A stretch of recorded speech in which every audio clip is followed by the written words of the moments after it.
he felt himself begin to rise into the air, and he looked down into this darkness, into this void, and staring back at him are two red glowing eyes.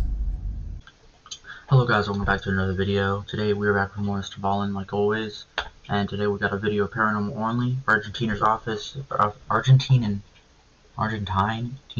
officer's very credible abduction story that had his colleagues shook. Now I know it's been a while since I've done a video, probably about like a month, 3 months, and I'm doing this video, recording it right now after Thanksgiving, since couldn't really do it Thanksgiving, which I kind of wanted to say happy Thanksgiving, but it was happy Thanksgiving. It's kind of a day late, but anyways, we have a 22-minute video, basically 22-minute, and we got a story, a paranormal story, which I always love those. Now let's get into it, and I hope you guys enjoy. Subscribe to my channel and like the video if you do enjoy this, and hit the bell if you do want to see more, and let's get into it. In Argentina, who encounters something totally inexplicable by the side of the road. Some have called this story one of the most credible paranormal stories that exists. But before we get into today's story, if you're a fan of the strange, dark, and mysterious delivered in story format, then you've come to the right place, because that's all we do, and we upload once a week. So if that's of interest to you, please sneak into the like button's house and replace all of their new fresh produce with wax replicas. Also, please subscribe to our channel and turn on all notifications so you don't miss any of our weekly uploads. Okay, let's get into today's stories.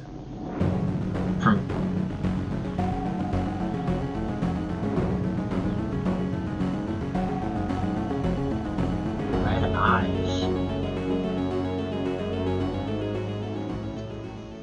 On the night of March 2nd, 2006, a 28-year-old police corporal named Sergio Pucheta rode his motorcycle down a dirt road in rural Argentina.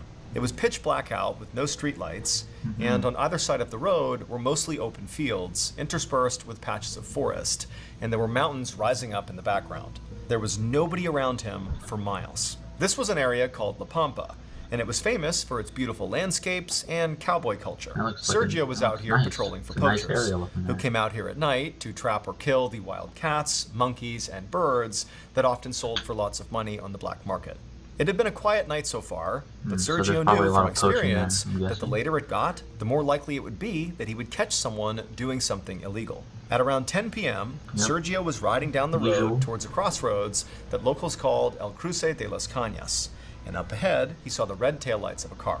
And at first, it seemed like this car was coming to a stop, but then it turned off the road and drove into this nearby cluster of low trees and thick vegetation about the size of a football field, and then these taillights disappeared. Sergio felt his heart start to beat a bit faster because he knew this had to be a poacher. Maybe he thought this poacher had seen him and realized he could be a cop, and so was driving off the road and basically trying to hide from Sergio. Sergio sped up on his motorcycle, and when he reached the spot where this car had left the road, he pulled over and he parked. Sergio climbed off his bike and then radioed into headquarters his location and asked for backup. Then he unholstered his gun. He knew this far out, it was going to take backup a long time to get here, and Sergio had no intentions of letting these poachers get away. Sergio had a flashlight, but he didn't bother to take it out because he didn't want to give away his position. But in the darkness, Sergio was having a really hard time finding where in this vegetation the car had gone. There were no broken branches or crushed bushes. I mean, the entire vegetation looked completely uniform and intact. And so Sergio, with his gun drawn in front of him, began pacing along the shoulder of this road, looking for tire tracks on the ground. When you want to find someone, but you don't want to be seen. Can't use a flashlight to see. That also makes you more hidden. But after looking for a while, he couldn't find any. Like, there was no indication that a car was ever here or drove into this vegetation. Not even tire tracks? And so eventually, Sergio just stopped and listened. He figured the poachers could only have driven a little ways into the trees before stopping, and so he hoped to hear them moving around. But as he stood there, all he could hear was the sound of the wind rustling through the trees, the crickets and cicadas chirping and buzzing, the hoots of owls, and the long, strange chirring sound of birds known as nightjars. Sergio knew if he wanted to catch these poachers, he couldn't just sit here all night hoping they made a noise. So he took a deep breath, stepped off the road, and made his way into the trees. He walked That's quickly weird that but there's no carefully, tire marks moving or branches anything aside to with show one hand like a and car holding even his went gun down with the there. other, constantly scanning left and right for any movement or light. And when he was about 100 feet into the trees, he finally saw something. Out of the corner of his eye, he caught a glint in the darkness. And for a second, it almost looked like moonlight reflecting off of something metal. And so Sergio thought, that's got to be the car. Well, that could be the They're car. right here. It has to But be. when Sergio turned to face them, he immediately realized there was no car. What he Not a saw car? was so jarring, so terrifying, that for a second, he just stood there frozen to the spot. And as he did, the sounds in the forest began to amplify all around him, and he felt this panic building inside of his chest. He wanted to scream, but when he opened his mouth, He couldn't? no sound came out. A few minutes later, an off-duty police officer who was friendly with Sergio was heading to bed in his home when his phone rang. He looked at the screen and saw it was Sergio calling him, so he opened his phone and said hello. But Sergio didn't say hello back. Instead, in a voice that was unusually cold and monotone, Sergio just said, "Come to Las Cañas. You know what to do." And before this other officer could ask Sergio what he meant, what's going on here, the line just went dead. The officer tried to call Sergio back, but Sergio didn't answer. The officer really had no idea what was going on here. This was exceptionally odd behavior by Sergio. And so this officer felt compelled to call it into headquarters just in case. But when this officer got the dispatcher on the phone, the dispatcher told him they actually already had backup on their way to Sergio right now. And the dispatcher told him that they were actually pretty worried about Sergio too. Because after Sergio's first radio call had come in, where he gave his location and asked for backup, they had lost contact with him. Every time they had tried to call him back, he wasn't answering. Meanwhile, the backup, with 3 police cars full of officers, sped past cornfields into the remote area that contained Las Cañas, where Sergio had last been. And when they got to the actual spot on the road where Sergio had said he was, like his actual location, they found his motorcycle, but Sergio was nowhere to be found, and nobody else was there either. It was just this motorcycle. And so the 3 cars pulled over near the motorcycle, and the officers got out. One of the officers tried again to hail Sergio on the radio, but again they were met with silence. And so they all fanned out with their flashlights and began searching this road up and down, looking for any sign of Sergio. And after a minute or two, one of the officers spotted this cluster of metal in the sand by the side of the road. Now, this officer did not immediately connect whatever this metal was with whatever happened to Sergio. They just walked over to see what it was. But when he actually reached it and shone his light directly on it, he gasped and called out to the other officers, "Over here!" Because these pieces of metal definitely had something to do with Sergio. They were the completely disassembled parts of Sergio's radio and his gun. This discovery immediately launched a major police search operation. More backup poured into Las Cañas, and officers teamed up and continued to search the area. And pretty quickly, officers found what looked like Sergio's footprints heading away from the road and into the cluster of trees. So the officers began to follow them. However, after getting about 100 feet into the trees following these footsteps, they noticed something very strange. The footprints were getting further and further apart.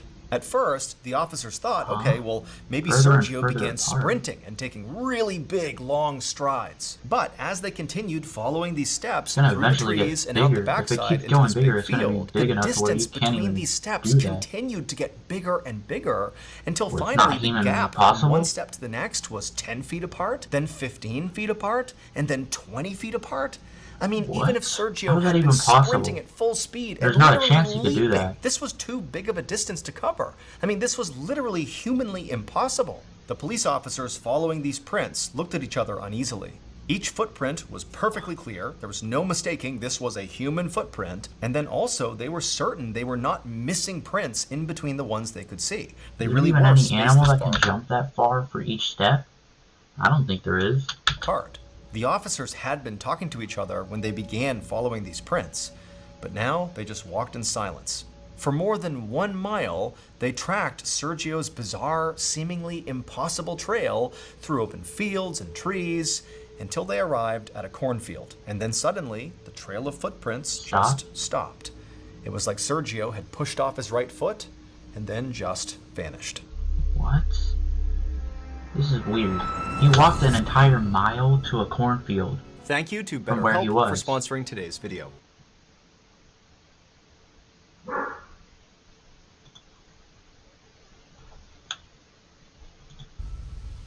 The search for Sergio went on all night, despite the fact that it started to won't pour find at anything. around 2 a.m. But the officers never gave up. However, beyond those footsteps, they never found any other trace of Sergio. And there was one other thing police couldn't find. There was absolutely no sign of the poachers that Sergio had called in before he had vanished. There were no tire tracks from any vehicle other than Sergio's motorcycle. They went to, there was no broken Sergio vegetation or anything like that. It looked like no car had ever been driven into these trees. And there were no signs of any kind of struggle either that would explain why Sergio was gone and why his gun and radio were disassembled by the side of the road. The whole situation just made absolutely no sense. At 4:30 p.m. on March 3rd, 2006, so roughly 18 hours after Sergio had disappeared, a farmer was walking on his property about 12 miles away from Las Cañas when he looked up ahead and he saw this dark figure sitting by the side of the road. The farmer squinted to get a better look, and the figure looked like a man, but he was all curled up into a ball and he was sitting in the mud. Now, keep in mind, this area is like in the middle of nowhere, and so this farmer did not get a lot of people passing through the area, and so to see anybody was pretty rare, let alone what he was seeing now. And so, feeling curious, the farmer called out to this man, but didn't get a response, and so he just started walking towards him. And when he got up close, he saw this man was a police officer in full uniform.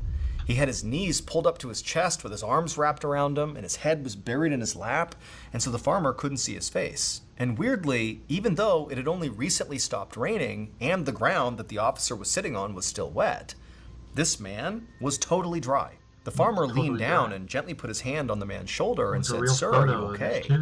But the officer didn't react at all. He just stayed there motionless, head in his lap, not reacting, totally silent. And this was just too strange. The farmer backed away, took out his phone, and he called the police.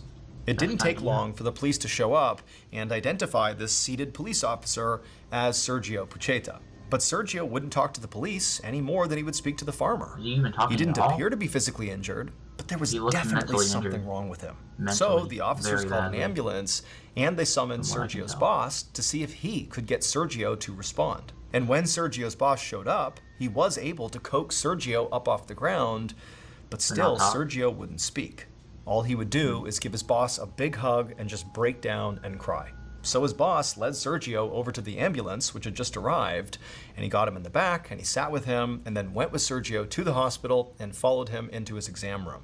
At first, inside the exam room, Sergio didn't want anybody to touch him, and he was very anxious, and he kept squinting and grimacing every time the lights were put on him. But after a few minutes, he did let the doctors and nurses remove his clothes and examine his body for wounds. Sergio's boss had expected that Sergio would have injuries. I mean, he figured he had likely been assaulted or kidnapped. But as he watched the doctors and nurses check Sergio out, it was very clear that Sergio did not have any injuries. There were no bruises, no cuts, no sign of any physical struggle at all. And not only that, as the nurse took Sergio's vitals, it was clear that he was not dehydrated or sick at all, despite the fact he had just been missing for 18 hours with no supplies. The only injury the medical team did find on Sergio was to his feet, but he's not dehydrated at all. I'd be dehydrated after drinking water for 18 hours. Verify anything.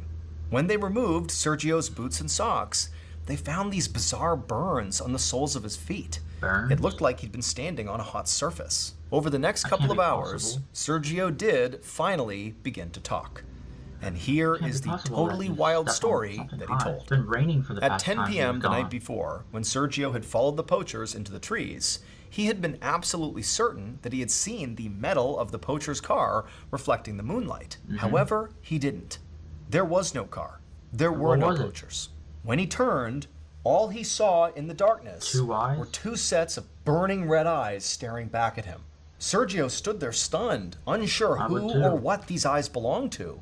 And then before he could do anything, the eyes began to move closer to him. And as they did, Sergio realized with growing horror that these were not human eyes, these were not animal eyes.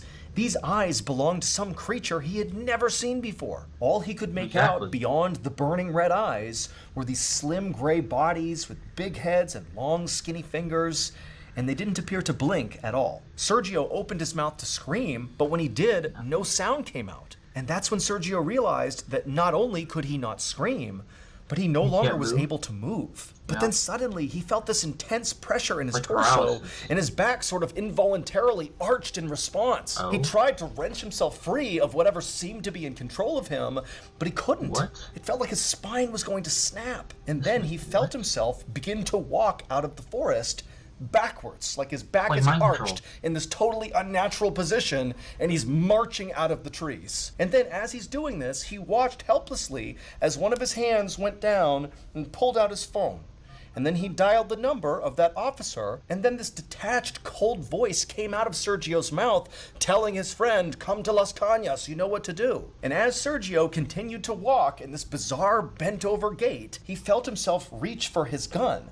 And after he drew it, he watched in horror as his hands fully disassemble it and drop the pieces on the ground. And then he watched himself do the exact same thing with his radio. And the whole time, What? these red-eyed creatures are just a few feet away, staring at him. Staring at him? It was only after Sergio like had they're disarmed controlling himself him that he felt that mentally, intense maybe? pressure on him subside. And he realized this was his chance to escape. He took off running, but after only going a few steps, he Did it felt happen himself again? get hit from behind and he pitched forward. He Oh. thought he was falling, Hit but he from didn't behind? hit the ground. Instead, What? it was like he was being lifted up into the sky. Oh, And for a he's moment, being he just careened through abducted the by a air UFO right until now. abruptly, whatever force was holding him up let go. He fell to the ground and somehow managed to land on his feet, but then once again, he was lifted back up. And this time, he was thrown even farther through the What? air before he hit the ground. And then it happened again, and again, Is this the and again. footsteps? And so as this was happening, Sergio realized these red-eyed creatures must be the ones in control,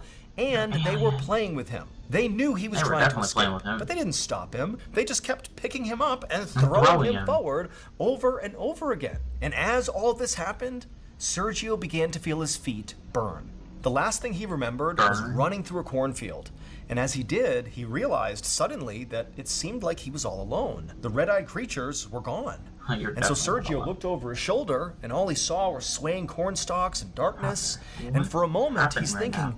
maybe this is all over. But then, No. still running, he turned to look straight ahead, And they're there. and he saw there was this incredible wall of just Or not. pure darkness. There was no Wall of cornfield, no darkness? ground at all. In fact, there was no Wow. sky, no moon, no stars, nothing. It was just pure black, like he had reached the actual edge of the world. And then, once again, he felt himself begin to rise into the air, and he looked down into this darkness, into this void, and staring back at him were two red glowing eyes. That's scary. After that, Sergio What? passed out, and he had no idea how he wound up 18 hours later on the side of the road, absolutely Whoa, this is frozen in fear. crazy. No one has ever been able to explain what happened to Sergio, including Sergio himself. But it How should would- be noted that Argentina and There's South not a chance America he'd be more able to broadly explain himself. is a very well-known hotbed of For paranormal aliens. activity. Following Is this it incident, paranormal or Sergio was so traumatized that he retired from the police force. To this day, I don't blame cops him. and locals still report seeing strange lights in and around Las Cañas. And now, here's a This feels more alien than paranormal, to be honest. Especially with the rising up abduction thing, and then just not remembering anything, which probably aliens would do. And the fact that but the thing where he's being controlled could be paranormal as well as alien. Alien mind control, maybe, I guess. Paranormal, he's still got his conscience in his head, but cannot move his body, like he's being possessed by something, like a ghost, I guess you could say, being possessed by a ghost and such. And still being conscious in the mind, being able to see and stuff, but not being able to move anything else or any other part of your body, which is crazy. The story's insane. Man, don't blame him for quitting that job right after. I'd probably do the same. But well, that is today's video, and if you guys did enjoy and like this video and want to see more on my channel, or just want to see more of my channel in general, hit the like button for this video and any other one that you guys enjoy. Subscribe to my channel if you guys want to see more of this, and also do the notification button, put it on all, so you can always see when I upload new videos, as I will start doing them now. And I hope you guys enjoyed, today's video, and I'll see you guys in the next one. Peace.